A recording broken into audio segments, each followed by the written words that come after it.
Hi, Alicia. Thanks for joining us today for Coffee Break with a Board Member, our segment where we get to chat with the First Story Board and learn a little bit about them. Last month, we got to meet Matt Robinson, and today we're welcoming Alicia Moore.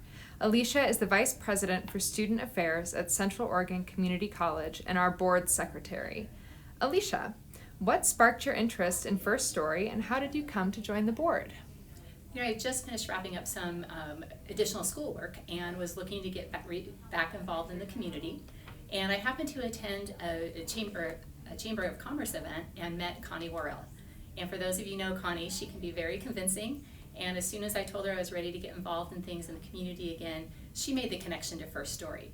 And that was just the small piece that got me started, but it really was meeting with staff, hearing about First Story's mission, and the amazing impact they've had in communities throughout the Northwest that really sealed the deal for me. Wow, thank you. I saw that you're a program mentor with Central Oregon Partnerships for Youth. Can you talk a little bit about that program and your experience there? You bet. Central Oregon Partnerships for Youth, or COPY, works as a mentoring program to pair up adults with youth who have a parent in prison, sometimes multiple parents. And I've been with my kiddo, who's now 23, for over 15 years. And it's been an absolutely wonderful relationship to see how she can grow, see how resilient she is, and become into a very happy, healthy young woman who is now pursuing her early childhood education degree at Central Oregon Community College. And truly, that whole partnership and friendship with her has brought me far more than I think I've ever been able to give in return. And so for me, that connection is just another way to give back to the Central Oregon community, but it's a great way to help others succeed, as well as give myself just an amazing sense of fulfillment for the partnership and friendship she and I have. Wow, that's really amazing. So as someone who works with children, students of all ages, how have you seen how a stable home impacts development and success?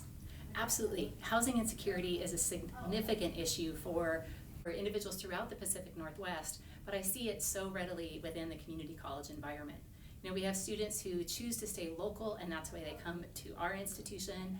It's because of cost. It's because they didn't want to venture out far more broadly. But oftentimes, affordability is the biggest issue for them pursuing their advanced degree. And as part of that housing stability, it makes such a tremendous difference for students as well as community members. So having access to affordable, stable housing is one of those key pieces that is a linchpin for student success. On a more personal side, could you tell us a little bit about your first home and home buying experience? Absolutely. My first home wasn't really my home. It was actually my boyfriend's at the time, now my husband. And we bought the house here in Bend for $69,000. And it was this tiny 650 square foot house built in the 1920s. We remodeled it floor to ceiling. I will never prefer to never do drywall again, but I will if I have to. But it was a wonderful experience to grow together, test some of our strengths and our boundaries. But having grown up in a construction family, it was core to who I am. And so to build our life and start our life together in that way, just absolutely fantastic. We did the entire backyard, we did the driveway, floor to ceiling, inside and out of the house was remodeled, and we're very fortunate to have that as our starting resource. Wow, that's amazing. That's a huge project. What does it mean to you to be a good neighbor? That's a great question. I think a good neighbor means watching out for people and making sure that people are feeling safe, that things are good in their homes. It means being friendly. It doesn't mean you have to be best friends, right? But I think being a good neighbor, when you talk about an immediate next door type of neighbor, is just building a relationship in order to establish a better community. When I think about being a good neighbor, though, in a broader sense, like throughout a community or throughout a region, it really means volunteering and giving your time back to help build a stronger community. One of the mottos for my undergraduate institution is "Not unto ourselves alone we are born." And that has always stuck with me as a directive or an urgency to give back to others in our community. And being part of the First Story Board, helping with affordable housing issues, volunteering as a youth mentor is one way that I live out that motto. Wow, that's great. So you are a very busy person, but if you have any spare time, what do you enjoy doing in it? Absolutely. My husband and I are both avid whitewater rafters, and then cross-country skiers, skate skiers, alpine skiing, mountain biking, anything outdoors that gets us outside, gets us a little more energy.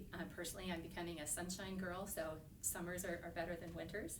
And then we a 14-year-old Humane Society rescue that is our version of our child, and she definitely occupies a lot of our time and is a big part of our family.